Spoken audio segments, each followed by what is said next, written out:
Sebetulnya orang yang bisa mengetahui daripada aksara Jawa itu bisa mengetahui daripada jati dirinya sendiri. Mau diterangkan ini? Sebetulnya kalau menerangkan itu harus malam semua sebetulnya.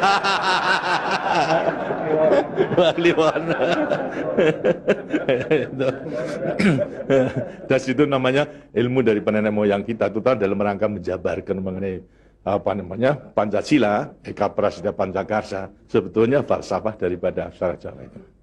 Kan daripada aksara Jawa ada 20 tuh, Hono Coroko, Doto Sawolo, Podo Joyono, Mogo Bodomo, 20 itu.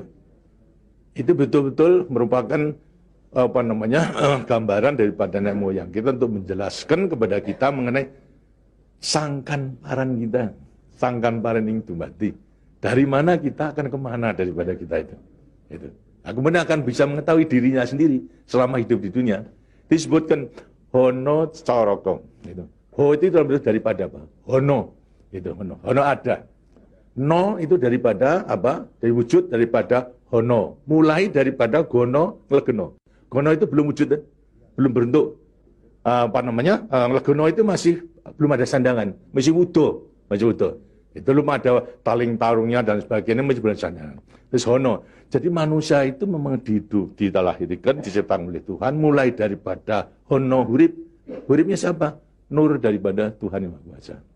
Lantas diciptakan oleh manusia terdiri pada apa namanya?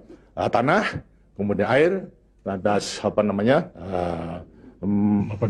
Ini Hawa dan juga api. Apa itu? Ya daripada semua tumbuh-tumbuhan yang ada ini. Tumbuh-tumbuhan ini kan butuhkan dari tanah, butuhkan daripada air, butuhkan daripada matahari, itu pula daripada hawa. Daripada tanam-tanam dimakan daripada manusia, ada laki maupun perempuan, akhirnya menjadi cacat dari mani. Mani kemudian berkumpul suami istri, akhirlah, wujudlah daripada embrio tadi. Embrio itu masih legeno, masih gono. Itu mulai nonya itu. Terus mulai daripada hurip, kemudian hubungan suami istri mulai timbul daripada gono masih legeno. Kemudian lantas setelah itu tumbuh daripada apa namanya embrio tersebut menjadi jabang bayi yang kemudian dilengkapi dengan coroko. Apa itu? Cipta rasa karsa. Itu coroko. Daya cipta, daya rasa, dan karsa. Semua ada. Setelah itu kemudian lantas apa? Doto Sawolo. Itu apa? Manusia itu setelah diberikan apa namanya panca indera, diberikan sandangan panca indera, cipta rasa karsa, juga diberikan sifat Tuhan. Sifat zat kang datan sawolo, datan salah. Sifat dari yang tidak salah itu hanya Tuhan. Kalau manusia ini salah. Tapi kalau Tuhan itu tidak salah. Oleh karena semua manusia diberikan sama. Sifat daripada Tuhan yang tidak salah. Doto Sawolo, datan Sawolo, tidak pernah salah. Sifat daripada Tuhan. Tapi sebagai manusia juga tidak diberikan itu. Diberikan sifat yang bertentangan dengan sifat baik itu, sifatnya Tuhan. Yang jelek. Kalau kita misalnya sabar, kan juga punya hati berangasan. Nah, kemudian lantas kita jujur, tempo-tempo juga penipu. Semuanya diberikan sifat. Itu sifat yang bertentangan dengan zat kang datan sawolo. Tahu sama kekuatannya. Podo joyono. Dua sifat bertentangan yang sama kekuatannya. Sama kekuatannya. Ada pada kita itu kalau kita menerima. Tinggal sekarang manusianya sendiri. Manusianya sendiri setelah mengetahui diberikan sifat, dua sifat yang bertentangan yang sama kekuatannya, akan diapakan ini? Lantas sekarang Doto Sawolo, Podo Joyo, Mogo Bodong. Mo itu sukmo, go itu satu. Mogo bo badan. Jadi selama sukmo masih satu dengan badan, sukmo masih manunggal di badan, manusia itu hidup.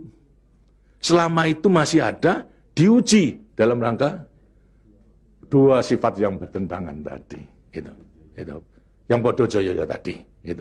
Lantas, tapi kalau kemudian lantas sukmo sudah pisah dengan badan, lantas apa?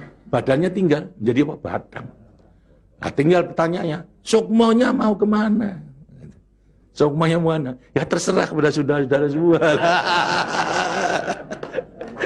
Mana-mana itu. Jadi semuanya tergantung pada dirinya. Semua diberi perlengkapan yang sama. Tuhan Maha Hadir, tapi tinggal kepada dirinya masing-masing dalam mengendalikan. Kalau mau yang diujar itu adalah memang yang bertentangan yang jelek, bukan sifat Tuhan, ya tempatnya juga sudah ada. Di neraka, tidak bahagia di dunia, di akhirat nanti.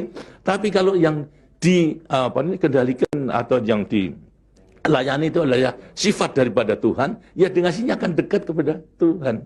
Karena Tuhan itu kan tidak mewujud, gitu. Tidak bentuk, tapi sifatnya ada. Jadi kalau kita mau kembali dekat kepada Tuhan, ya membawa sifat yang baik itu, sifat Tuhan kepada Tuhan itu sebenarnya gampangnya daripada rahasia hidup itu sebetulnya hanya itu saja. Tapi tidak tergantung pada saya, tergantung pada saudara-saudara sendiri dalam rangka pengeterapannya itu. Gitu. Makanya itu coba pelajari daripada semua ini, daripada untuk mengendalikan dua sifat yang bertentangan tadi itu dengan dirinya agar supaya betul-betul bisa menempati diri. Kemudian di samping itu juga Tuhan itu memberikan suatu takdir kepada sifat kodrati daripada manusia. Apa sifat kodrati manusia? Manusia dilahirkan sebagai individu, ya toh? Kita masing-masing individu. Tapi kehidupan kita sejak mulai daripada adanya janin sampai pada mati tergantung pada orang banyak. Jadi kemudian dalam hidup kita di dunia itu hanya memenangkan kepentingan pribadinya sendiri. Lihat kan tidak adil. Tidak adil. Seharusnya memang menyadari bahwa sebagian besar daripada hidupnya tergantung kepada orang lain. Karena itu wajiblah sekarang melalui panggilan untuk ya bersama-sama dengan orang lain. Sebab hidup di dunia itu adalah bisa serasi. Jadi karena itu lantas sekarang namanya sifat kodrati daripada sifat yang monodualistis itu. Satu tapi kembar bukan tapi satu. Ialah sifat individu sama sebagai makhluk sosial. Nah, itu kuncinya daripada penghayatan, pengamalan daripada Pancasila. Itu. Nah, demikianlah waktunya saya kira sudah.